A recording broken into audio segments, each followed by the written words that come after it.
welcome back to I Did This Instead of Killing Myself, a stand-up comedy lifestyle podcast featuring comedians in the South Carolina or greater Southeast area. My name's David Bakker.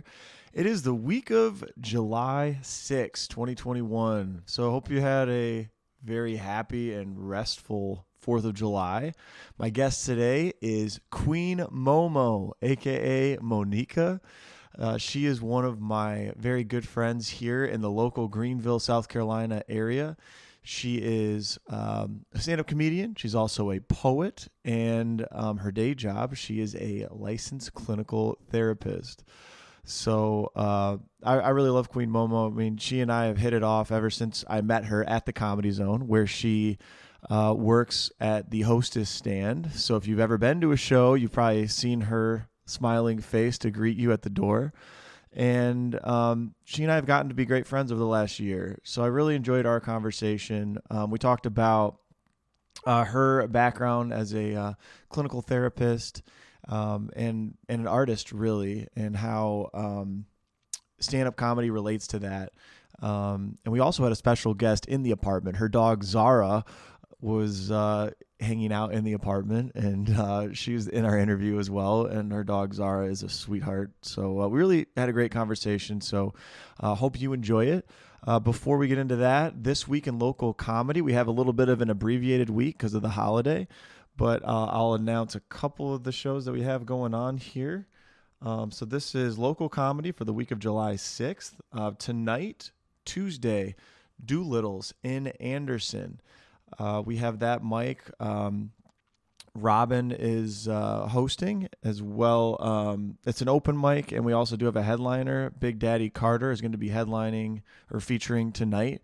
That starts at 7 o'clock, no cover.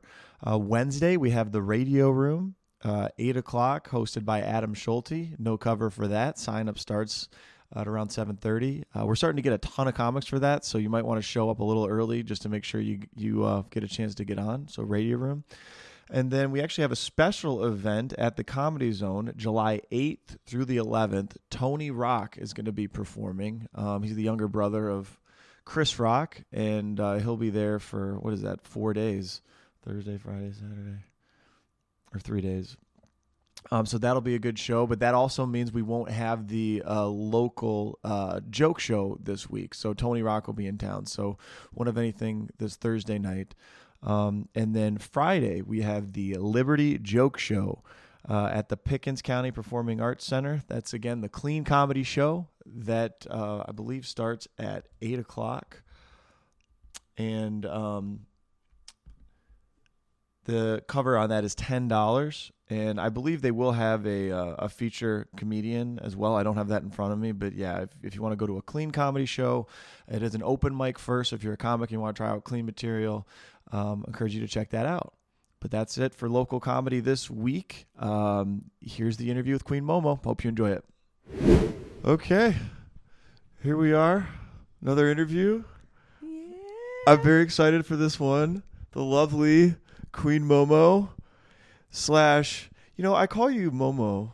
Mm-hmm. Monica. Yep. The pronunciation. That is correct. Monica. Yes. Yes. So very happy to have Queen Momo in my apartment. And we also have a little special guest. I don't know if the camera can see it, but her lovely dog, Zara. She's precious. Oh, yeah. She's very sweet. So, Zara, you're fostering Zara? Is that right? Well, so when it comes to her, I took her from some people. I was like, yeah, I'll take her. Sure, why not? And then I'm like, I think she's a crazy dog. Yeah. But Zara is a dog, for those of you who are just listening. What breed is she? She's a pit bull? She's supposedly a pit bull, but the more I look at her, I think she has like some just regular bulldog in her. But she's definitely a bully breed. Okay. Yeah. Because pit bulls normally are intimidating dogs, but Zara is like the sweetest, most shy, adorable dog. She's a little scared of me. But she's a scaredy dog. She's scared of everything. She's scared of her own shadow. I kid you not. I was walking her one day, and she saw her shadow and jumped. I was like, no. So yeah, the first time I met Zara, Momo has come to the mic we do here, and she brought Zara, and that was the best because she kind of hangs out next to you, but then when you go up on stage, she like follows you up there. Yeah, she's my like shadow. Yeah. So she's like on stage terrified, but she doesn't know where to go because she It's has so to be by you, cute. but she's also in front of everybody. So Now she's getting acclimated over here. yeah, I think That's she great. likes it. I think so too. You want her? No, I do want her. I'm just worried I'm not responsible enough to give her the love she needs. Aw, I think we all feel that way. Yeah. Have you had any pets before? Yeah, I had a pit bull. Okay. I had a red-nosed pit bull. His name was Tyson, and that was my dog. Yeah. I love Tyson. He's deceased now. He died of I think kidney cancer, Oh. but also he was really old. Uh-huh. But with Tyson, he wouldn't bark. He was just real quiet. If he barked, there was something wrong. But he was awesome. I love that dog. He was so lazy, and he would like sunbathe.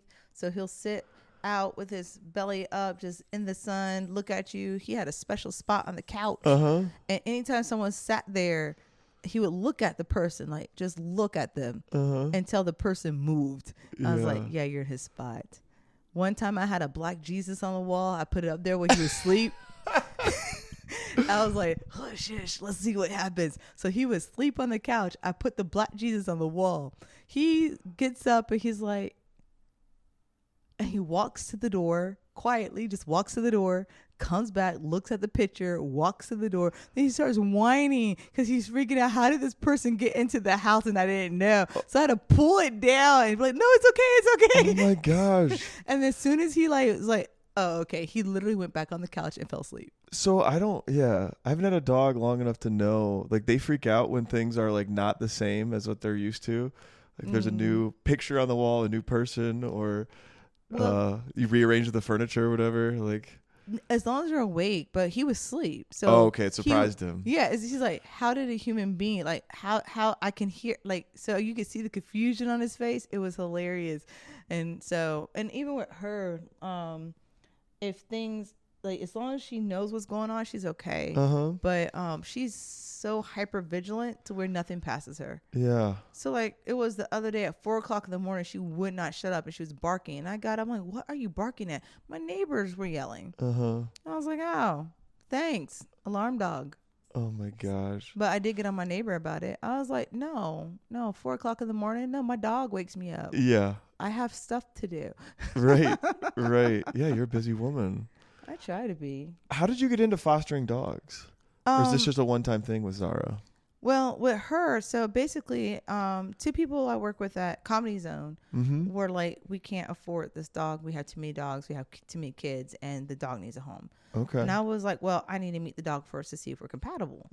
That's my like deal. a dog, like a date. Yeah. It was like, if we're not, then I'm not taking her. Right. So I kept asking, nothing. I was like, okay, well, I'm not going to go get this dog. Last minute, she's like, hey, can you come get the dog?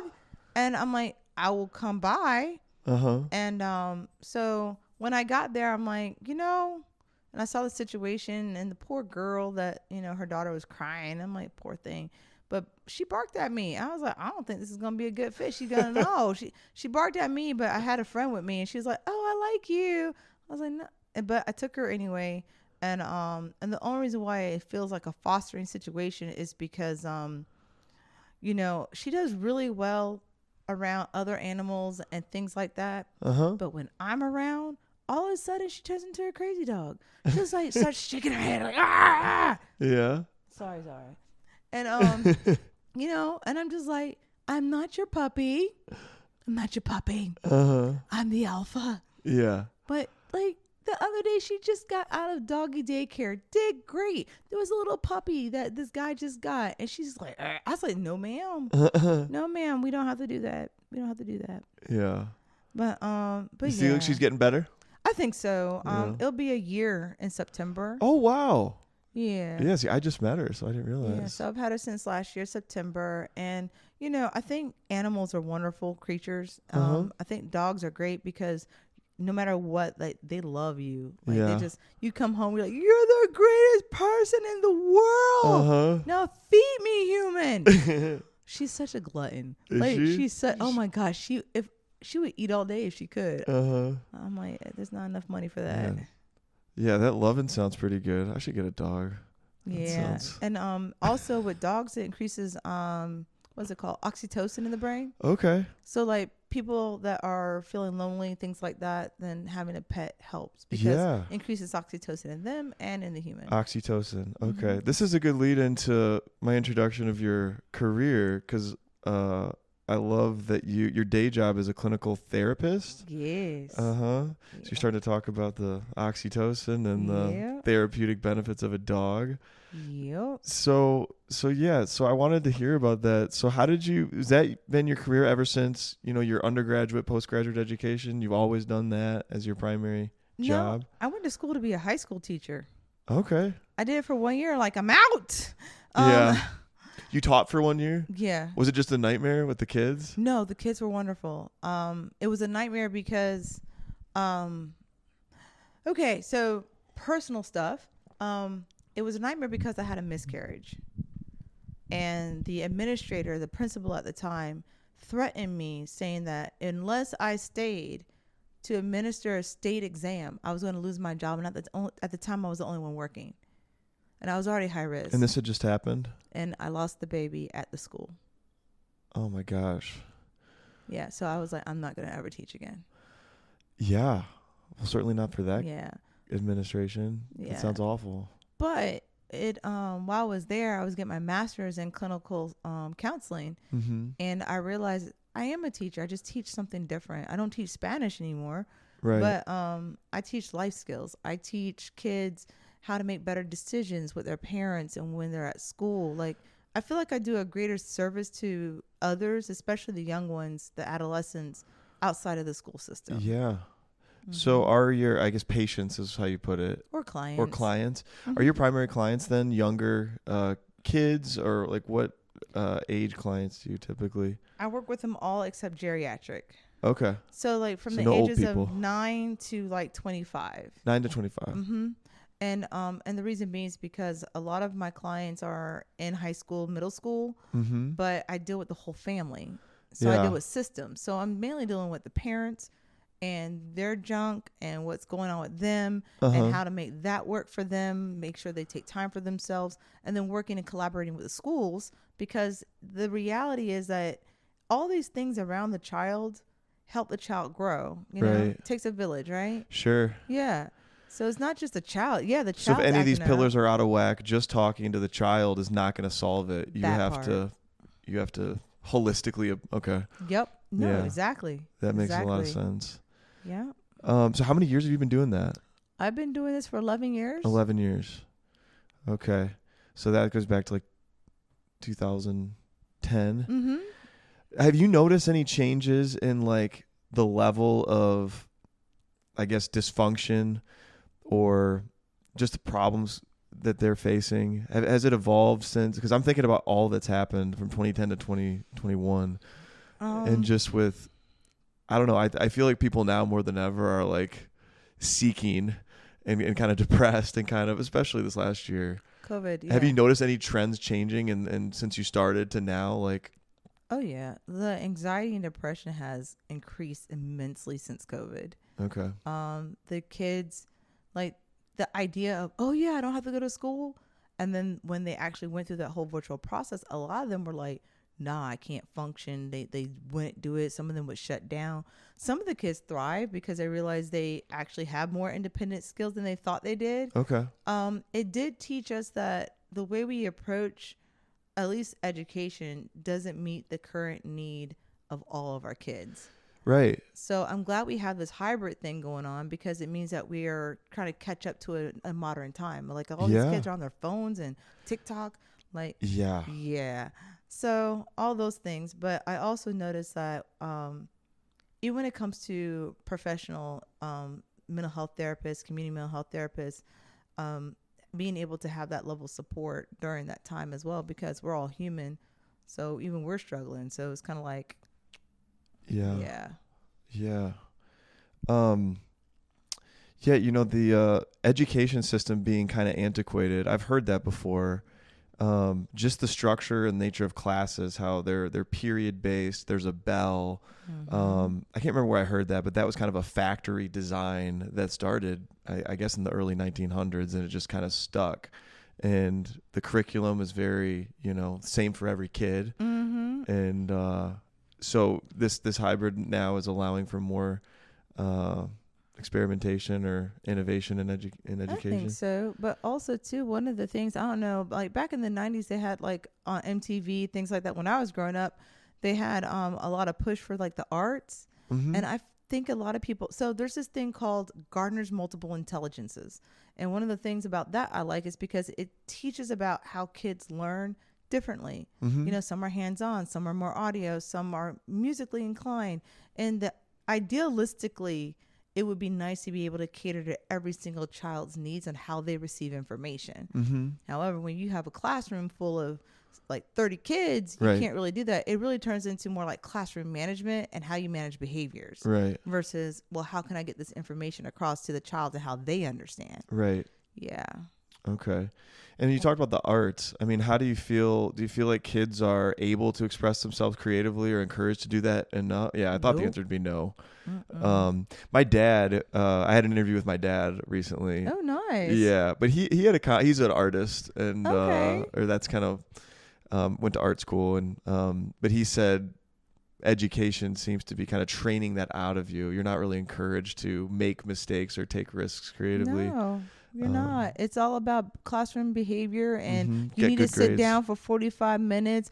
And the thing is, and even when it comes to the families I work with, I'm like, we want to encourage questions and curiosity. This is how we build the brain and how they are able to navigate the world differently. But when they're put into a system that's like, no, we have to do it this way because we need to meet this amount of stuff in order to make this type of curriculum work. I'm like, So I really try to empower families that we can't change the school system. I can't change the school system. But we can look at things in the family system that can encourage those things that are about the overall well development, not just a child, but as an adult. So like even with my adults that I work with, I'm like, well, what did you do that helps you in the abstract life? So like the creativity side. Some of them's like, oh, I used to write poetry in high school. It's like, okay, so we would have a whole session writing poetry. Okay, so a client comes to you, they used to do this creative thing. You're like, you need to start doing that again to get back in touch with. Oh, yeah. Yeah. So does that help often? Like if they're struggling with anxiety or depression or something, they start scratching that creative itch they hadn't in a while. It does. It does. As long as, and the thing is, it helps as long as they're consistent. Okay. And what I find is that, and I'm guilty of this too, is that we get so used to the daily grind that we forget to make time for what's important for our self-care and self-love. And I'm learning to identify those two things separately. Self-care, you feed yourself, you make sure you take a bath, you rest. But self-love is for me, is being able to identify the things that say, I love me, like intentionally. So I know like for me being a creative, I have to make time for that because that's how I say I love me. What are some other examples of like self-love time that you'd Jiu-jitsu. Yeah. That is like it's kind of like a form of mindfulness, if you will. Okay. You're so in the moment, but you're aware of your body, how your body moves. And one of the things recently, which it was like a aha moment. So in therapy, I know where I'm going in therapy. Like I'll look at my patient's chart and I'll look at the interventions that we've done in the past, and I know which direction I'm generally going in. Okay. Jiu-jitsu, I don't know. So it's like I'm struggling and I'm getting out of breath. And then my coach was like, you need to know where you're going. And I'm like, So I need more tools in my toolbox. Right. And I was able to relate that to therapy and become more patient with myself as a white belt and be like, okay. Yeah. Yeah. I think it's cool to be on the edge of your abilities though. With jiu-jitsu, there's kind of something special about it. Like you're stretching yourself. Oh yeah. You're way out of your comfort zone. Amazing. Hi, Zara.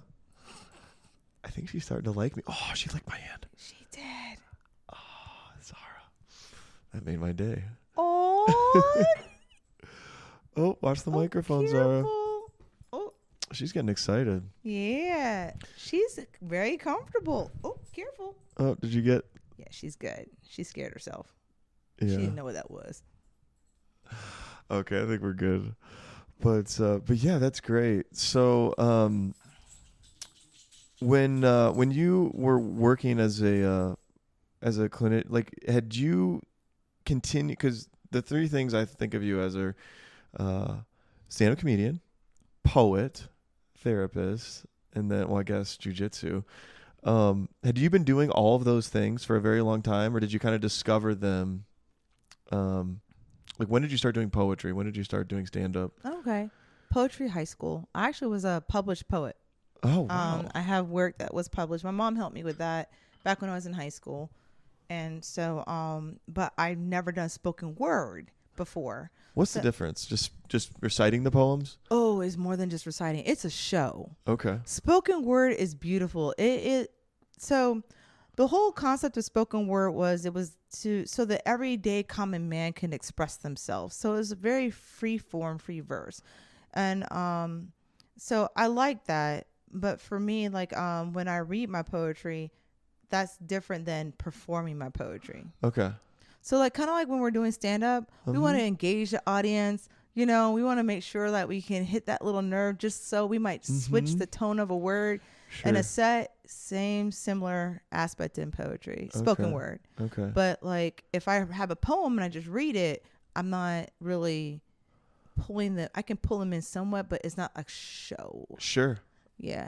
So you did poetry first, writing, Mm-hmm. and then you started spoken word after that? Yes. Or around the same time? So spoken word and comedy came at the same time. Okay. About almost 5 years ago. And so I tend to stay more in the comedy lane. Okay. Yeah. Yeah. You like comedy more? I fell in love with comedy a lot. Yeah. I can hide behind a joke versus pouring out my soul in a poem. Yeah. Yeah. There's something cathartic about a joke, even if it's a painful topic. Exactly. Yeah. Exactly. I love it. Mm-hmm. Talk about difficult subjects without making people cry. Yeah. Yeah. So who encouraged you to do stand-up for the first time? Like, how did you get into stand-up comedy? Oh, that's a good one. So this guy I've known Josh since college. And one day he's like, "You're funny. You should do this. Let me introduce you to so-and-so." And that so-and-so is Brandon Rainwater. So I was like, okay. And that was like February of 2016. Okay. And I was like, forgot about it. Yeah. And then that October, I was like, okay, let me just go see what this is about. I've never seen stand-up before live or anything like that. And I was like, this is interesting. And then I got to meet some of the comics like Robin Scott and Jason Schuler. Okay. And they would meet afterwards after the open mic and kind of talk and chat. And it was Robin Scott who made the push. Like, she's like, you need to do this. Sure. You need to do it. And I was like, oh. What did she say to you? Like, how did she? No, just you need to do. You know, Robin, just do this. Yeah. Yeah. And so I made a date. It was April 3rd or 4th of the following year. I was like, okay, I'll do it. Oh, so you waited a little while before. I wrote notes. I'm a nerd. I'm such a nerd. So I went every single Thursday to Comedy Zone, watched their set, watched their timing, gained their guidance about certain things like the rule of 3, for example, and then cried because I didn't know how to write a joke. And you cried? I cried. At home? Were you just sitting over your notebook? Like, I was at home. I was like, I don't know what I'm doing. I feel like that all the time. And I cried because I wanted to talk about mental health and I didn't know how to talk about it. And someone was like, talk about what you know. And then it hit me about my name. I was like, oh yeah, nobody knows how to pronounce my name. And then I went to the open mic at Coffee Underground. Was that your first time, not Comedy Zone? First Did you time. feel safer doing it there? Yes. Yeah. Much safer. Yes, the room was dark. And then, yeah. You know. But the thing is, that night, that room was full. Oh, wow. A bunch of people in there. How'd you do? Oh my God. I actually have that recorded. Mr. Rainwater recorded that set for me. And it was like amazing. The laughter that I got was validation of, I'm going to do this now. Yeah. Yeah. That's great. Yeah. Remember what you talked about? Oh, it was my joke about my name. How Yeah. people mispronounce my name. Uh-huh. It was great. It was wonderful. How do they pronounce it? People like to call me Monica Monica? or Monifa. I could get a C with the ka sound, but how you put an F in my name, I don't know. Yeah. Yeah. Yeah. Were you Sad. nervous? Very nervous. Uh-huh. I'm nervous every time I go up. Me too. Yeah. I think it's a good thing. Uh-huh. Oh, gosh. That's really cool. And you've been doing it basically ever since, huh? Mm-hmm. Yeah. And I think you fell in love. I also want to hear this story, too, because Momo works at the Comedy Zone now. Mm-hmm. And she's the lovely face to greet you if normally she's off tonight. Yay! Yeah, it's Friday night. There's normally a show she's working. But she'll greet you at the door. If you're a comic, she'll get you all signed up. But that wasn't always the case because you weren't working there. You just got to know, and it kind of happened naturally, right? Yeah. I was there every Thursday, Uh-huh. literally every Thursday. And then the manager at the time, Tom Emmons, he's like, "You're here all the time. You just want to run the door?" I was like, "Sure." And that was before I actually went on stage. Yeah. So I was like, okay, Yeah. I'll do it. And you just kept doing it ever since. Yep. Oh, that's really Aw, cool. hello, Zara. Yep. Okay. Yep. Zara. Oh, you called her and now she's coming. You want She's to say hi coming. to me? That's okay. Hi, Zara. Oh, you like me now. Are you asking permission to get on the couch? You can. I don't care. You're probably cleaner than I am. But, yeah, that's really cool. I like how with the Comedy Zone, you can, just by being around and getting to know people and building relationships, there's certain things that come up. Like, you know, I don't know how Jalen got into DJing, but I know like other people kind of help out and it's kind of a cool community there. Yep. Just show up and we're like, "Yo, can you come do this and do this?" And we run you through it like real quick and be like, "Good luck. Don't forget the crazy lights." And then Yeah. that's pretty much it. Yeah. So one of my friends that I actually work with, she's actually also my supervisor. We didn't have a DJ one night. I was hosting, and so she was there with a lady friend of hers, and I was like, "I need you to DJ." Uh-huh. She's never done it before, and we just threw her up there. How'd she do? Well, you know how it is. Like a first time, she did like a first time. I was like, "Yes, keep coming back. We'll teach you how to do it." Yeah. So yeah, and it's great. I remember one time I messed up. They put me in charge of DJing. Yeah. And I played the YouTube. I had the YouTube thing going, but I didn't like make sure that it had already loaded. So the comic was announced and went up, and the music didn't start playing. I hit play and it was buffering. He started talking, then the music started playing, and it was some out of town act. He's like, "Damn, who's running the freaking DJ?" Hey, you know, it's okay. Like, I look at it this way. We're not professional DJs, and No. you get what you paid for. Yeah. Yeah. No, we have some comics, like, will come with their own DJ, and we're like, "Thank you Yeah. so much." Yeah. That's really nice. So I thought this was a fun question that I asked Jalen, but you've obviously working at the Comedy Zone. You've probably met a lot of the celebrity comics. Do you have a favorite celebrity comic that you've met? Or fun interaction that John Witherspoon. John Witherspoon. The first time I met him, he actually sat on the steps to the right of the steps, and he had this notepad of his work on there. Uh-huh. And so this was before the show? Mm-hmm. Okay. And so, like, for me, I was just amazing to see that even the greats still go to the fundamentals. You know, you write your set, you look at your set, you stay in your zone, and then, you give your best work. Mm-hmm. And so that was very, very nice to see. And when he came back again the following year, before his death, I don't know, but it was amazing. He's like, "I remember you. You were here the other year." Yeah. And so we got a chance. And like you said, when you keep coming, it's about those connections and things of that nature. Like, we had a great conversation about like his son and how, he manages his own, cells and things like that. So when he passed away, it was heartbreaking. Yeah. Mm-hmm. Yeah.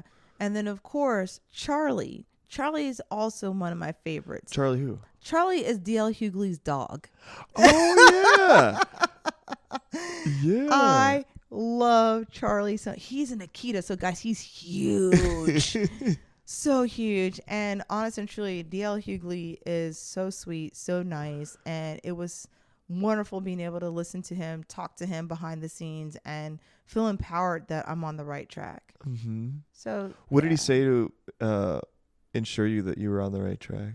Kind of like, he kind of shared a little bit about how his insecurities when he first started. And, just he was telling me, as a therapist, you have a lot to talk about. Just kind of go for it. Mm-hmm. And I was like, okay. Talk to me about the insecurities he had when he started out. I think it's kind of like all of us, not sure if we're funny. Yeah. And pretty much that. It's like, I'm not sure, that type of thing. Uh-huh. Yeah, but it was nice. That's so needed. And we all have problems. Yes. Yay. God knows we all have problems. We all have problems. Well, that's so, I talk to other comics about this all the time, just, about the self-doubt that you have. Because you're making yourself really vulnerable. And, there's degrees to how well you're doing. And there's nights that can be so, like, you think it went well and maybe it didn't go as well as you thought, or you think you did horribly and it didn't go as bad, or then maybe it really did, and you just don't know. Like, you don't know. You live for those little nuggets. Yeah. Where they say, look, there's something there. Mm-hmm. Keep doing it. Like, I have one bit where I talk about the Konami code, and what's the Konami code? So the Konami code comes back in Contra days. I'm telling my age, y'all, but it's up, up, down, down, left, right, B, A, start. Okay. So that's. I thought that was the cheat code on GTA. It's not. It comes from Contra. It comes from. Yep, the Konami code. So. It's a video game? Yeah. Okay. Yeah. So you are a nerd. I am a nerd. I'm old too. It's a very old game. And those of you who know what Contra is, we all know why we played that game. It was not for the game itself. It was for the lady in the helicopter with the boobs. Like, that's why we played the game. It's like, the boobs. Oh my gosh. But so yeah, I could see the blank stares on people's faces. But if one person gets it, to me, it's worth it. Yeah. I just need one. And so yeah. And one time I had another comic tell me not to do intellectual jokes. I'm like, who are you to give me advice? Like, you got to dumb it down for the mass audience? Yeah, you want me to dumb it down? So I'm not dumbing down. No, not going to dumb it down. Uh-huh. If they don't get it, that just means I need to switch up how I present it, or maybe change a word or two. But I don't want to dumb me down. I agree. Yeah. I agree. That actually reminds me of Larry David. I'm a big fan of his. I don't know if you've ever heard the anecdotes of Larry David's early stand-up. He'd tell these jokes. He had a joke about, you'd appreciate this one as a Spanish person, or a Spanish student. But he opens up with, I'd like to ask permission to use the formal to form of the verb with you guys. Like, I was going to use instead, but I think feeling pretty comfortable. I'm ready to use the to form with you. And a lot of people would just be like, what are you talking about?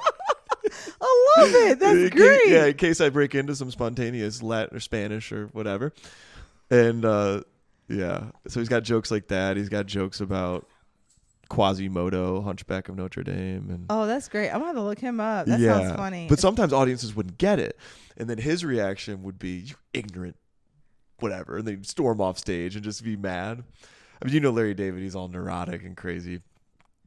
But yeah, he has a strong conviction on what he thinks is funny, and he tries to lay it out there. But something worked because he is where he is. Oh my gosh, yeah. I mean, he's brilliant, and a lot of it comes from personal experience. His life is just very funny, and a lot of the Seinfeld shows based on his experiences. So. And that goes to show you, like, we talk about what we know and life experiences, and sometimes I'm like, maybe my life isn't exciting enough for me to talk about in a funny kind of way. It is funny. Yeah. No, it is. And I'm just like, I need to do more stuff in my life so I can get material. Yeah. Well, yeah. Let's not talk about my childhood. Talk about your childhood, yeah. No. What would you talk about in your childhood? Daddy issues. Daddy issues? Yes, how I grew up military. Military. Yes. I didn't know you grew up in a military family. Both parents military, but we didn't go nowhere. Yeah. So I didn't fit in with the military kids because they're like, oh yeah, we lived in Germany. I'm like, I lived in Somerville. So you just stayed on base, basically? No, nope, we didn't stay on base.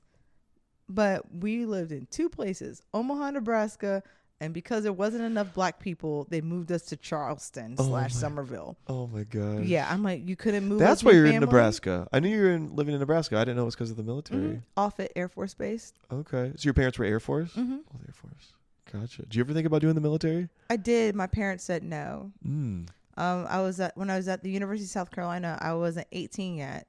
And so they had to sign off on paperwork so I could do ROTC, and they refused. Okay. And I'm like, y'all were enlisted. I'm trying to be an officer. It's not the same experience. Yeah. But they're like, no. I was like, okay. And I didn't want to be there an extra year, so I didn't do it. Okay. Hindsight being 2020, I should have did it. You should have done. I was going to go Navy. Okay. Why do you wish you would have done it? Because I think it would have helped me with experiencing life differently and getting out of living in fear. Oh. Interesting. What makes you say that? Because it's actually one of the questions you sent me about my greatest regret is allowing fear to run my life. Okay. Like, and what happens is that all these excuses come up, and I have a high sense of responsibility. So if I was in the military, my sense of responsibility would allow me to make those decisions to travel abroad more, live abroad, have different life experiences. So you would have been more self-assured and taken those. Yeah. And then have the skill set and the experience to be able to say, hey, you know what? I've experienced this before. I know what, if I were to be in the military, I know what it's like to get up and move.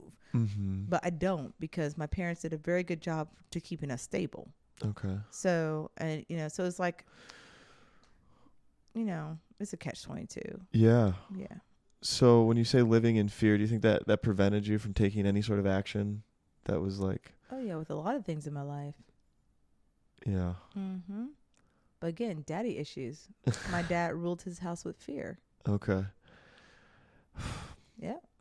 Yeah, that's hard. It's very hard. Did you have any tendencies towards like perfectionism? Like you wanted everything to be? No, more along the lines of passive aggressive defiance. Oh, okay. Like, I'm not gonna clean my room. Yeah.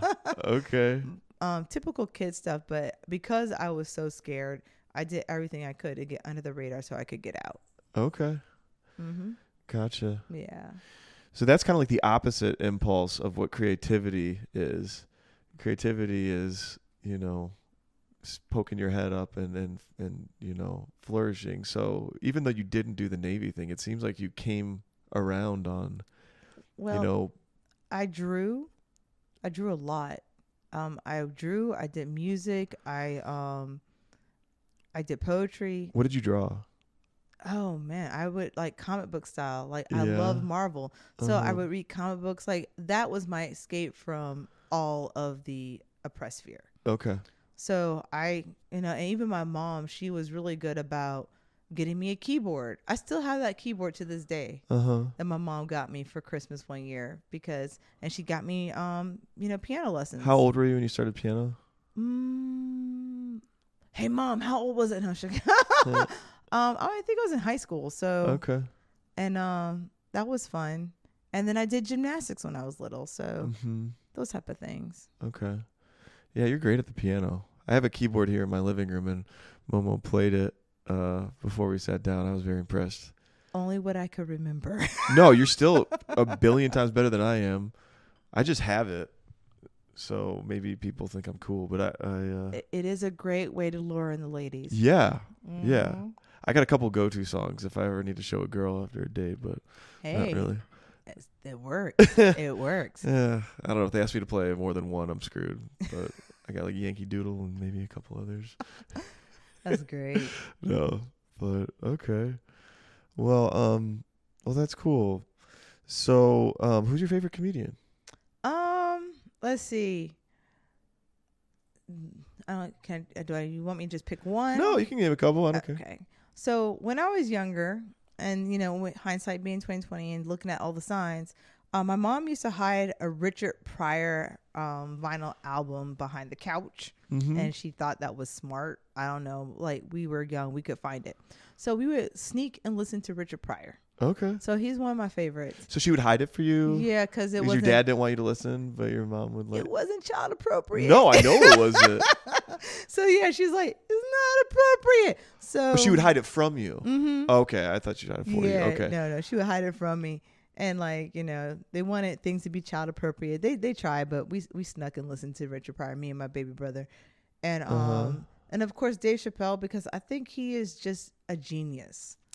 Like, so one of his Netflix specials, he gave a punchline and then went off and talked about something else, about how great he is and all this stuff. And then in the midst of his set, he said the punchline. I was like, oh my God, it was brilliant. I was like, as a callback to previous. Yes. I was like, that's brilliant. Like, he could just do that. He's on another level. He is. So it's nice to see that level of creativity. And then old Kevin Hart, I think was like one of my favorites from him is about his paycheck. Like, he has a checking and savings, and then also about the safe word pineapple. So I love it because in therapy I actually teach families how to use safe words. Okay. Because when they get escalated or they start to yell, I was like, y'all need a safe word. You need something that's funny and that makes absolute no sense. So you can use safe words not just in the bedroom. You can use them in diffusing Mm-hmm. conflict. Yes. Okay. So when everyone's getting escalated, one family, their safe word was Christmas tree. I was like, that's fine. So they were escalating, and I was like, Christmas tree, and they all went to their little corners, and they took a 5-minute break. I was like, okay. Oh my gosh, that's hilarious. Like, really serious. Like, all right, pineapple, Christmas tree. I was like, yes, just whatever you need. And it's part of their safety planning. And one of the things I tell people is, like, when you're doing that stuff, it has to be practiced just like a fire drill. So that when you're angry and you're mad, you know when to use your safe word. Oh, they'll practice it? Yeah, to practice the safe word. That'd be really hard, I think. If you were super pissed off and somebody, like if it was a real argument, it's like, all right, Christmas tree. I'm like, oh, that stupid thing we did. I guess I'll go over here. Like, I could see that being really hard to execute in practice just for me. I know when I get angry, I'm like in road rage mode. It's like, aww. Hi, Zara. Well, that's why role plays are important. Like, when I do treatment, going back to the therapy part, you guys. But it's because you're right. It is really hard when you're in the moment. It is really, really hard. And I think I see that a lot on stage too. Like when you're dealing with a heckler. Yes. And especially like if they poke at the wrong spot, we're human. I've seen. And you can tell when somebody gets really pissed. Yes. Like a comic. Yeah. Yes. I'm just like, you need a safe word. Yeah. Because my thing is, I've learned, and I think I use a lot of my therapy skills on stage too, is I will not engage with delusional people.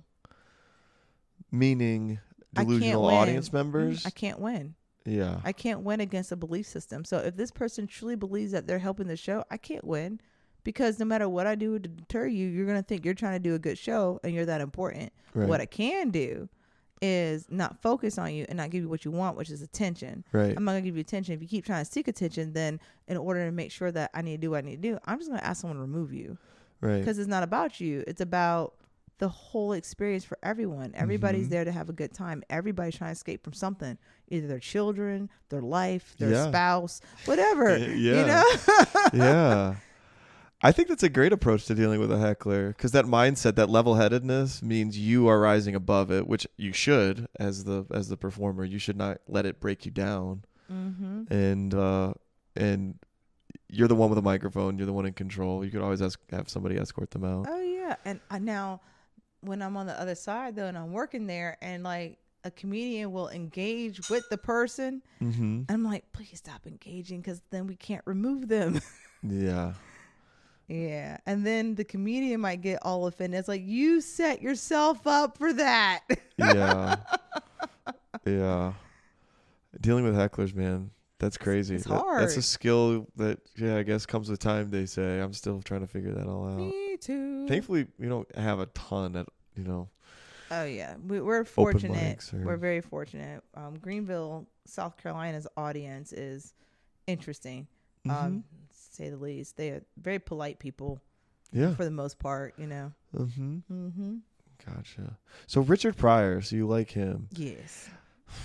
I'm embarrassed to admit that I've seen a little bit of Richard Pryor, but I haven't like gone in deep on like his material to where I appreciate his genius. Everybody talks about it. I don't know about it yet.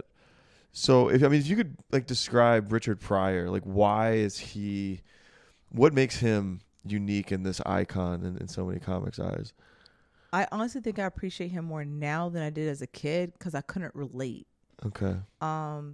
He basically pokes at his life on like drug use and how he grew up. And, with the population of people that I serve, I see a lot of that. Okay. And the fact that he could dig so deep on what's going on now, and it's still relevant to this day. That's why I'm like, that's amazing to me. It's still relevant to this day. And he was able to turn his pain inside out. And that's just amazing to see. Mm-hmm. And so for me, that's why I appreciate him more as an adult than I did as a kid. Because as a kid, I was just like, he cuss a lot. Yeah. Yeah, for sure. For sure. That's what a kid's reaction would be. Yeah. But I really do appreciate that more, especially when he starts talking about that drug stuff. Like, I'm like, okay. Yeah. Yeah. And for his time, he got very personal. Like, he was one of the only ones doing that. Yes. Like, the style of comedy at that time, based on my knowledge of it, was more playful, jokey jokes, whatever. Mm-hmm.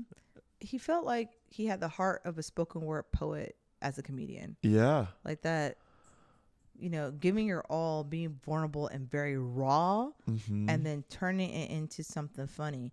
So that's an amazing skill set to have. Like, not so how like some people try to talk about very serious topics and they do horribly. Yes. And you're like, ooh, Yeah. Please don't talk about suicide. Nope. So it's kind of like that. He could talk about something so detrimental, and you're like, yeah, and you start feeling that, and then he brings you out of it in time. I was like, okay. Right. Okay. Yeah, I feel like at the level of mics that we see here, you've been doing it longer than I have, but it's really hard to make some of those topics funny and not make it like real uncomfortable. Yes. And especially when people get in their feelings, like you're at a comedy show and you're in your feelings.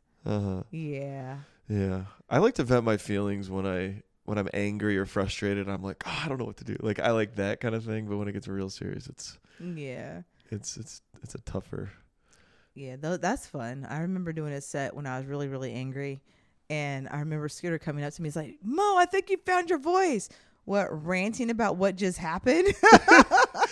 Yeah, actually, I feel like I've seen you do similar sets. Probably not that specific one Scooter was commenting on, but like when you are at your wit's end and you don't care about anything, I'm like, oh my gosh, I love everything that's coming out of your mouth right now. This is amazing. This is like last Ben's Wednesday.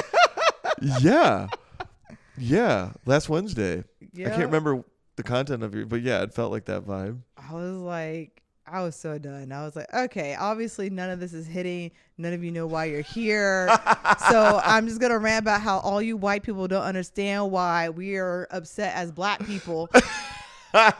We have the shortest month of the year. Yeah. February. Like, why? And we get a leap day? Like, what is that? What is that? And then we get Juneteenth. We have the fight with all the LGBTQIA plus people for one day. Yeah. Yeah, that's what I ranted about. Yeah. It was just for me. At that point in time, I was like, this is for me. Some nights it has to be like that. I mean, I feel like some nights truly, like if it's at radio room, some nights are great. Some nights there's like a full audience and you do material and you just do your act or whatever. But like some nights it's more fun to just BS and talk to the comics and try out the random new stuff that you're pretty sure is like dog Travis crap? did. He called us all out. I was like, oh, that is dude. funny. He's like, because you're thinking about what you're about to say on stage. Like, yes, Travis, yes, we are. Yeah. Do you think Travis would do this?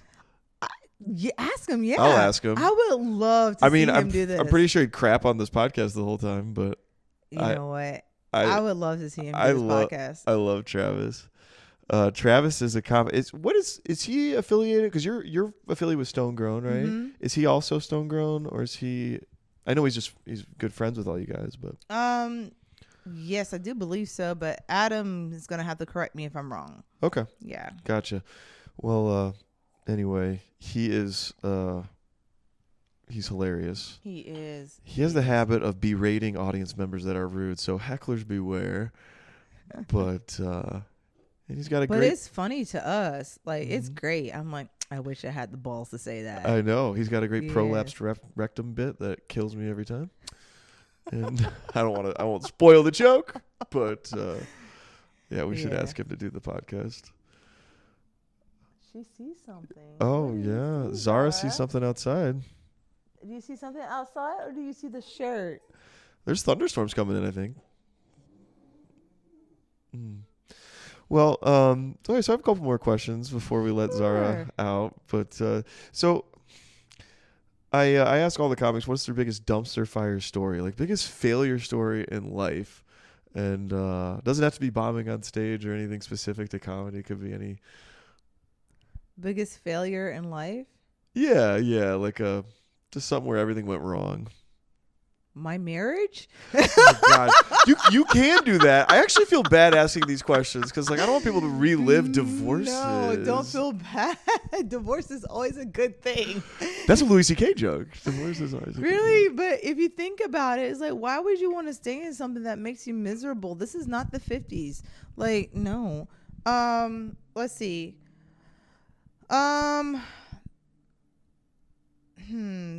Biggest failure? Yeah.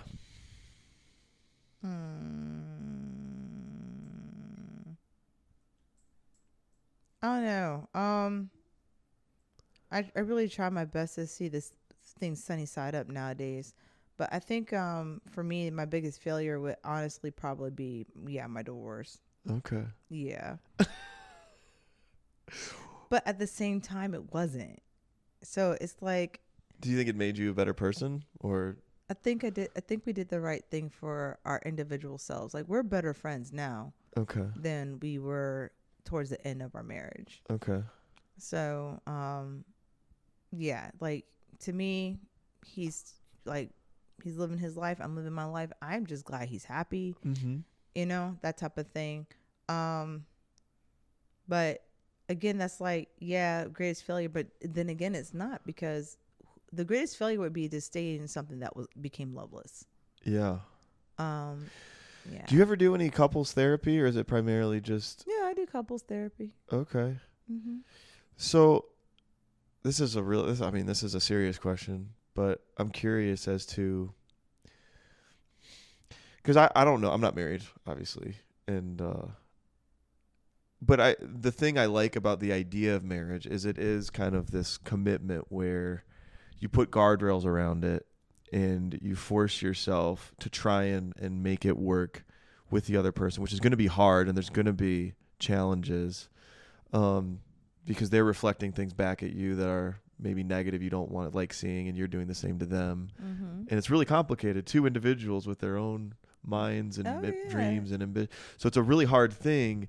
But if you can figure out a marriage and make it work, I feel like it can deepen and become something really cool. Mm-hmm. But like in the process, that can get really messy. So there could be a lot of conflict. So like, where's the line between I want to make this work, there's hope for this, and it's hopeless, and it's love, and it's going to turn into something really bad. And like, how do you navigate that as a clinician? Like, well, every person's walk is different. Mm-hmm. Me personally, I knew it was done when we stopped talking, when we stopped communicating, when he started isolating, and I was angry all the time, and we didn't really attempt to work towards something common.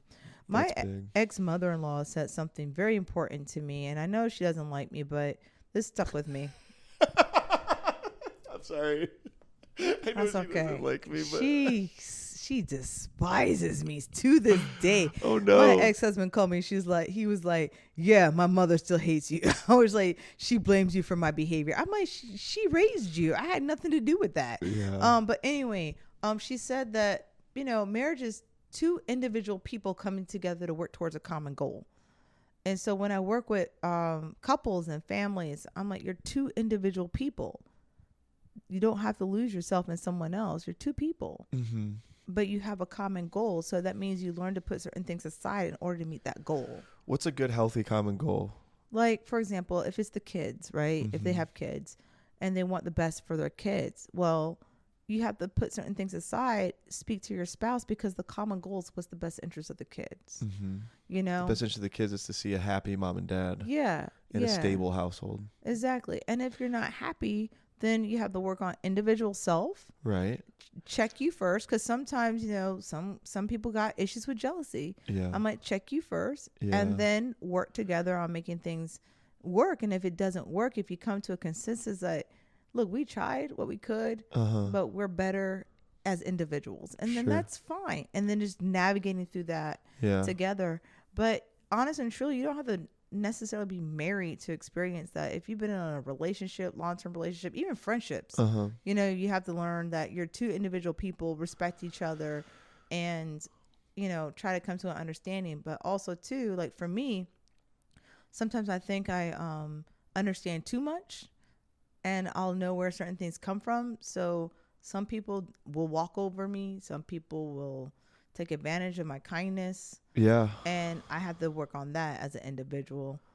So we're all a work in progress. Yeah, absolutely. I hope I answered the question. No, though. you did. I mean, I was kind of open-ended too, because I am horrible at relationships. Communication is the thing I struggle with, because I don't know. This is turning into a therapy session. I'm literally on the couch, and she's like, tell me about you. That's funny. This is free therapy. No, it's 1:20. No sugar. Yeah. Start the clock. No. But I think so. Communication is hard. I think because I don't know. I had a hard time. I was really agreeable growing up, so like I had a hard time. I have a hard time telling people no. I have a hard time telling people things they don't want to hear. So if there's something that really bothers me about the person or about the relation, I have a hard time vocalizing it, and usually I'll just bury it, and then it'll come out at a really inappropriate time. Yep. In the form of my behavior seeming irrational, because she's like, "What the," or in front of my family when I take them home for Christmas. That's funny. That's a story. That's funny. But yeah, so I get it, being a people pleaser. That's actually on my supervisor's working on with me about saying no, because I'll take on a lot of projects and work myself very thin, because I'm trying to be the helper, and I always like to feel helpful and wanted. I know where it comes from. That's why I should write a whole set about daddy issues. You should. But, I'll be taking notes. Yeah. But one of the things I learned is that we have to go through the fire. It's not fair to the other person to get a lie of who we are. And what I mean is that I want to show you all of me, so you can accept me or not.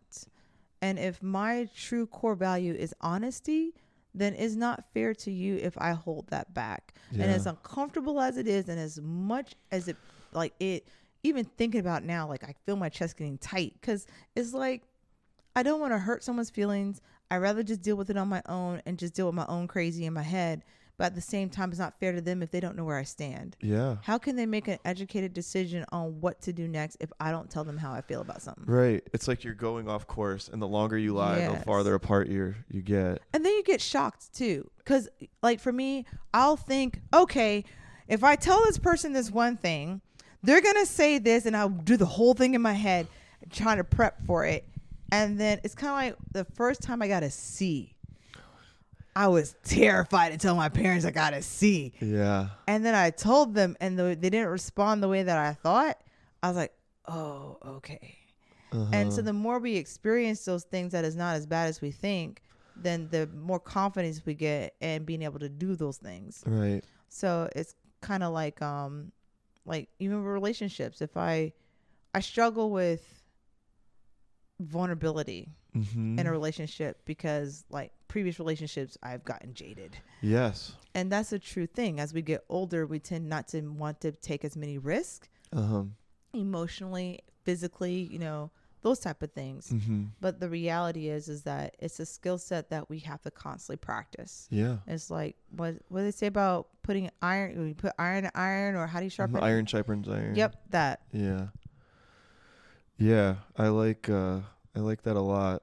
When I thought of the idea for this podcast, I don't really talk about the little slogan at the beginning. It was on the trailer, but it's only 2 rules: tell the truth and don't kill yourself. And I didn't mean to make light of suicide, and I talking. But you know what though? Here's the thing. All right, we can't be serious all the time, and yes, it's a serious topic. However, one of the things I've learned, comedy has helped me in being a therapist. If I can make someone laugh in the midst of them trying to kill themselves, I've won. I had one girl come in my office. The other therapist that she was working with had no idea what to do, and they were going to put her in the hospital. And she was suicidal. She was a cutter. And we sat down with her mom and her dad, like they were in a volatile relationship, things like that. And like when I was like getting her to talk, things like that. Once we figured out what was really going on, so I was like, okay, well then why don't we just call your dad He Who Shall Not Be Named? Because I found out she likes Harry Potter. He's the Voldemort, and so it's. And she laughed at it. She laughed at it when she left. She had so much homework from me to where she wasn't going to kill herself. Yeah. So I actually like your title. Yeah. I did this instead of killing myself. It's like, yeah, do this instead. Yeah. Well, to me, it was kind of a sort of tongue-in-cheek way to live. It's like, tell the truth at all costs, kind of like what you were saying. Because I've come to that realization as well, like being a people pleaser, living a version of somebody else, what somebody else wanted me to be for so long, that I was just like, tell the truth and just don't give up. Like, I mean, just muddle along through life, and also it makes light of how silly the podcast is, because I felt I had anxiety about even putting anything I had to say out there or whatever, but you're doing it. Yeah, you know that's the cure for anxiety, right? Taking action. Yeah, doing the things that scare you until it becomes normal. Yeah, that's helpful. Because it's kind of going right into the teeth of what you don't want to do. That's actually why I do stand up, as one of the big reasons. And it probably maybe for you too is it's seeking feedback in a way from strangers, because you don't know where you're at. Like I kind of want critical feedback, because if I don't get it. Yeah. So about that, I feel. And I say I feel is because I've asked for critical feedback, and I think everybody's just too nice here. It's like, oh yeah, I'm not that great at giving you feedback. Look, you did a great job. I'm just like, you're just saying I did a great job because that's Southern hospitality. So traveling, I feel like, will help me grow better as a comic, because there's some places, like probably like if I go to New York, they're just gonna like hand my heart to me, you know. I have a hard time asking for feedback. I mean, you get it in the moment on stage. It can be kind of obvious, but it kind of isn't always obvious, Yeah. Like how you do, like how you come across. And you can come across different to strangers, like, Yeah, but you never know. Like, even when I do my poetry, like, when I would do it, I had no idea who it would touch. And so, like, even in comedy, like, one guy, I haven't seen him at comedies in a while, but he's like, every time I hear that set, I just really enjoy it. I'm like, wow, thanks, guy. Yeah. It was just random. Just came up to me and said that. Even though I'm like, I know you probably heard this like 15 times. Yeah. And then like another guy, they will travel like from all over. So one guy came down from Anderson. He's like, hey, are you going on stage tonight? And I'm like, no, it's not open mic. He's like, man, I was telling my wife about this joke you have about white people. I was like, oh, you mean the one when I get on stage at the very beginning? He's like, yeah, that one. I was like, oh, that's funny. So you get that feedback I think at random moments, especially, I feel like it's always timely. I believe the universe has ways of talking to us in whispers. So it's my job to listen. Mm-hmm. And so in those moments, I'm like, okay, I'm not as horrible as I think I am. Mm-hmm. Yeah. Yeah. That's why, yeah, it's weird how things tend to happen. Like, I feel like whenever I do well, there's something that happens very shortly after that brings me down. Mm-hmm. And then when I do bad, I'll have friends could tell that I'm like just really down, and they'll like actually, you know, come and encourage me.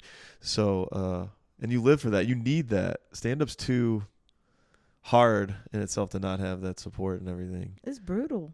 Yeah. I think any of the performing arts are brutal. Uh-huh. Like going from being in an orchestra to ballet, like the entertainment world is not for the faint of heart. No. So like it's funny because like kids will be like, I want to be a rapper, and I'm in session trying so hard not to laugh because I'm like, do you not know how painful it is to be in the world that you say you want to be in? Yeah.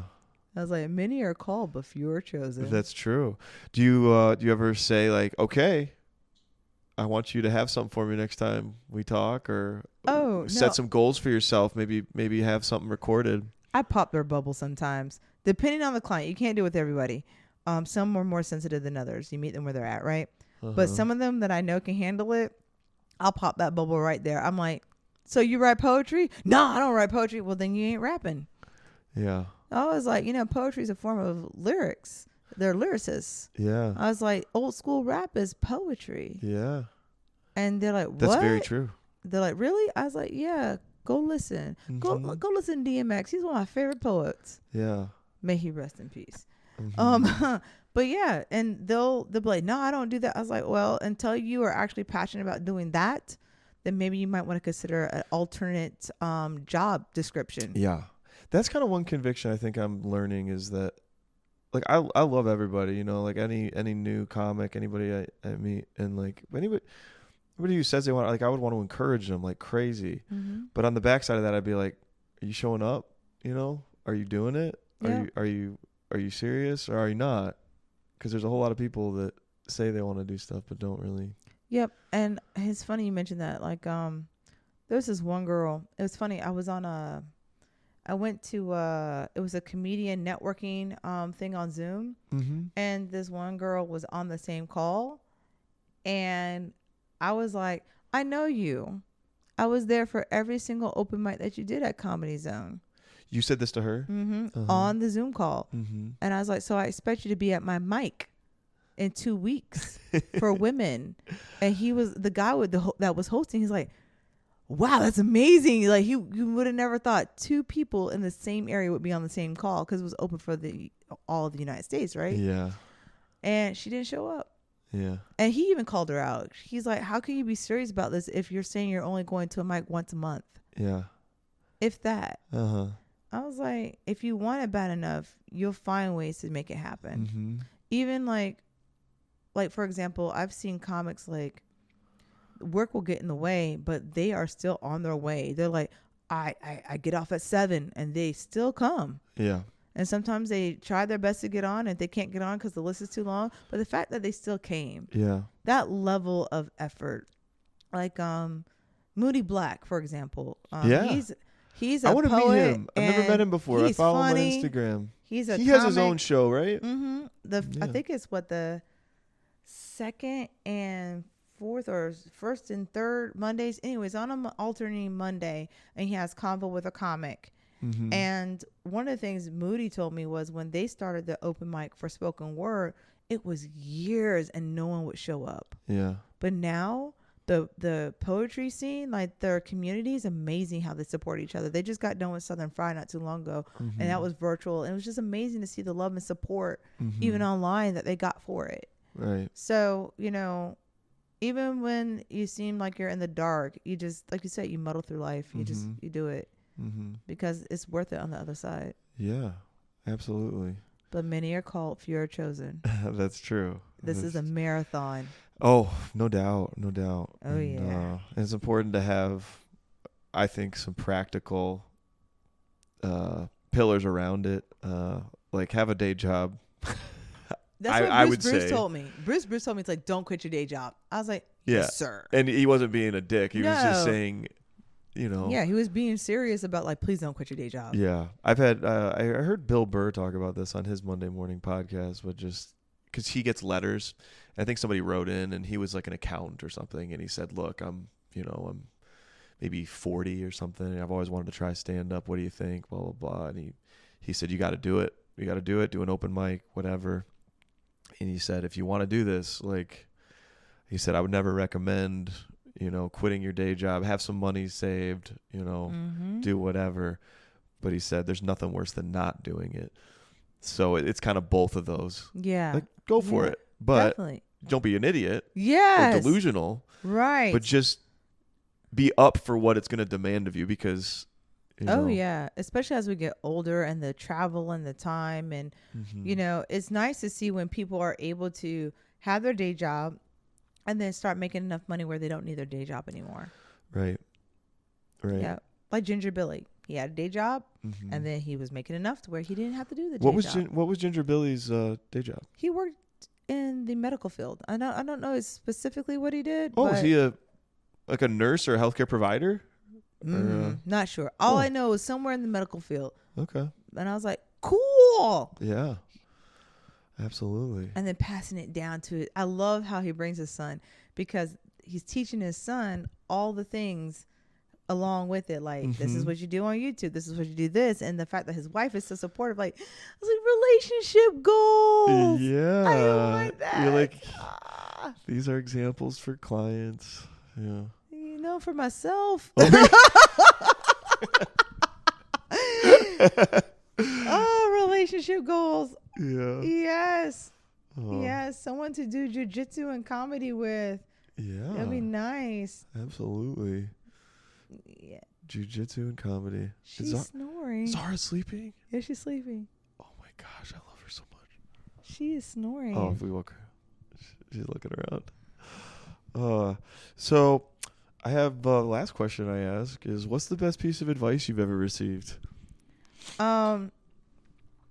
Well, we talked a little bit about some of the advice I've gotten from some various people, but the first bit of advice, which has stuck with me through this entire time, was Brandon Rainwater telling me to record my set.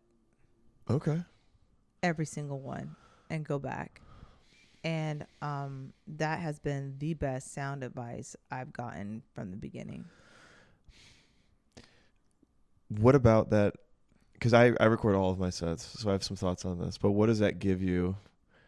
That I recorded my set. I have yet to master listening to it all the way through. I was like, I don't like listening to myself. Isn't it hard to watch it back? Oh, it's so hard. So I do a lot of audio, and with my job, and a lot of my sessions are audio recorded, and I finally just sucked it up, and I was like, if I have to listen to myself to make sure I got what my client said, then I need to listen to myself to make sure I got my joke. So that one joke I was telling you about, when Scooter said he thought I found my voice, I went back and listened to it and rewrote my set and realized that one came out of a place of anger, so I don't know how to redeliver that. Okay. So, and then also too, like certain moments when you have a certain set, when I'm listening to it, I'm like, I listen for the laughs. So sometimes I'll blur my own audio out, like me in my head. Like, I don't want to hear me. I just want to hear when the laugh hit. And so I'm learning more how to do that. But that's been the best sound advice for me. And if you think about it, it really is the best sound advice. Like, even what I do, we record our sessions, video record them. And when we do supervision, I go with my therapist and I let them know these are points that we're missing, and this is what I need you to do. Oh, you record your sets or your sessions with clients. Okay. That's part of the model. Okay. So it's an evidence-based model that we use, and we record our sessions, and we actually follow through on it in supervision. So I kind of look at it like that. If it's proven in science to work, then I might as well just do it. Yeah, absolutely. I find it's helpful to kind of keep you sane. Because if you just experience it in that moment, it's really hard to know exactly how it went. Yeah. And you can watch it back and think, because I like watching my sets back that I did like when I first started and cringing like, oh my gosh. You can see your growth too. Yeah. Yep. Oh yeah. And just trying to figure out how you're coming across or why it went a certain way. Like you don't really know. And a lot of comics have said this. It's never as good as you think. It's never as bad as you think. Which I heard that with my football coaches. Yeah, I can believe that. Do you record anything for jiu-jitsu?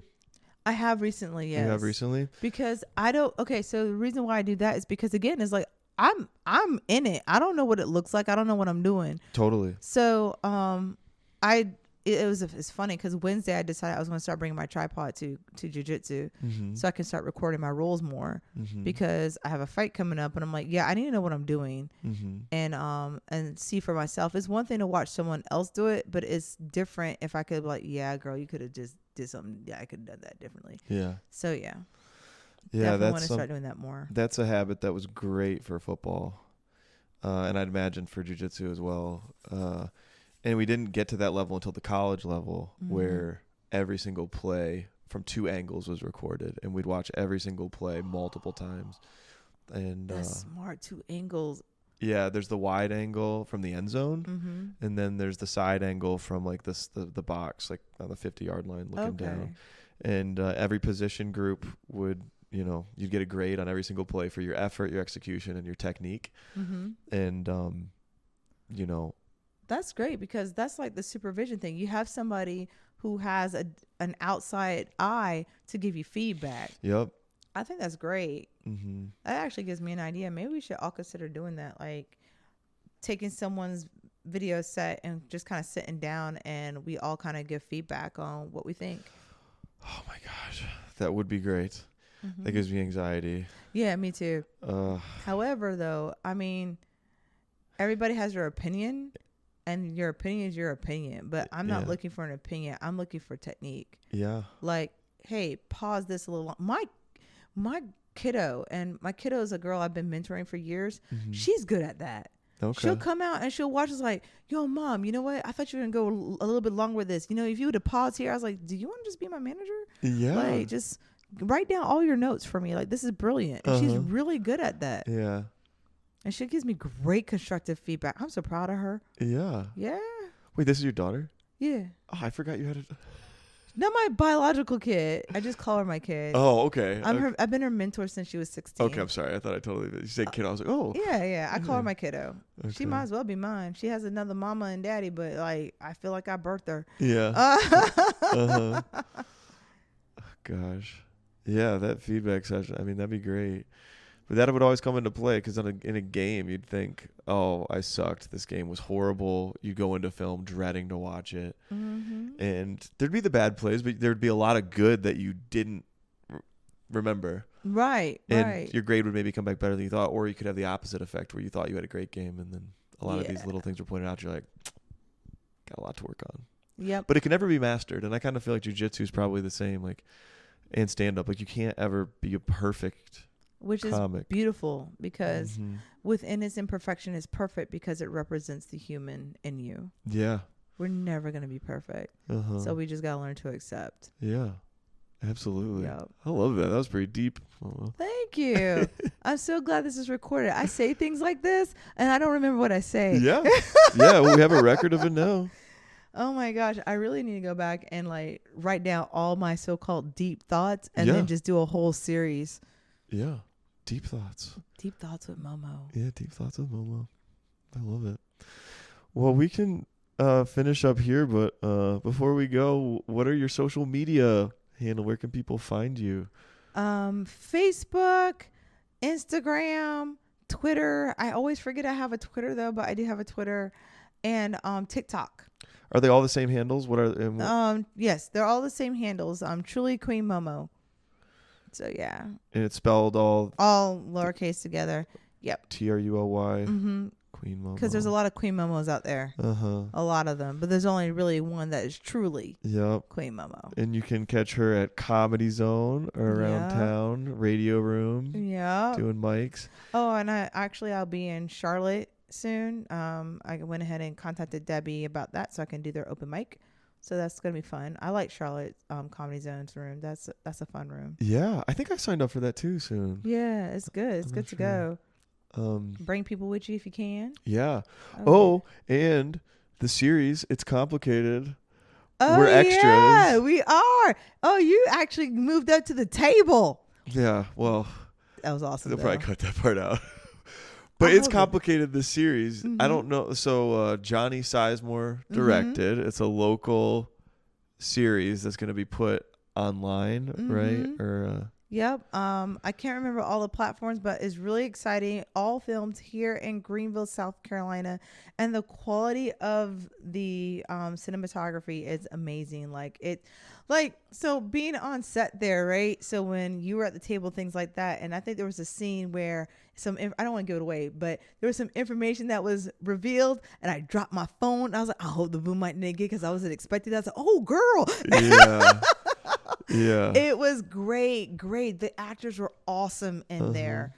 It made it believable, even though they were acting. And I was there, and I knew I was on set. And I was like, "Oh, Yeah, that was so fun. We got to It be extras was. in the background. That was my first time being on set anywhere, like any sort of movie production or TV show thing. And Now let me ask you a question: how did you like it or not like it? I loved it. Great. I loved it. You want to do it again? Yeah. Heck Awesome. yeah. I wanted. Yeah, Johnny was awesome. He was so nice to include us. And I'm a nerd with film stuff, as you can tell by the lights here. Yes. So speaking of which, I will get you connected with Isaac. Isaac is also he films a YouTube series about zombies. Okay. Yeah, so that one is isolation. And so that was really cool. I was a zombie in one of those. Nice. Yeah, so I'll get you connected with Isaac as well. Well, I really want to start doing more like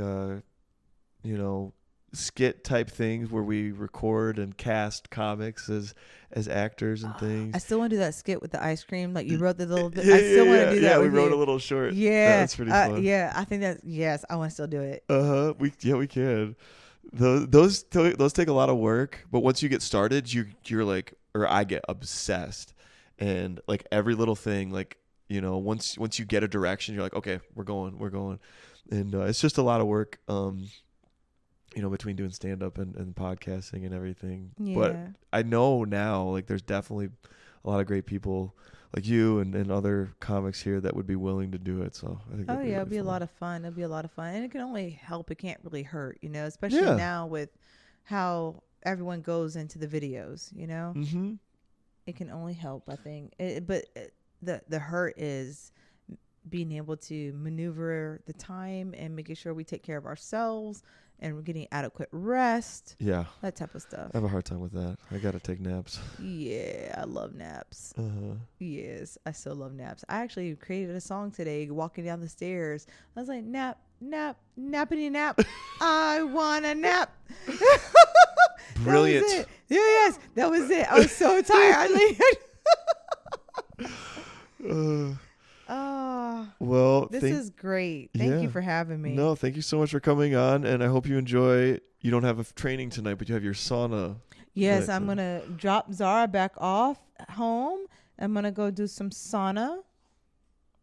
Yeah. So maybe that will help me go to sleep. You ever get to the point where you're so tired that when you hit the bed, you're wide awake? Yes. Yeah. This is why I'm going to go to the sauna. Yeah.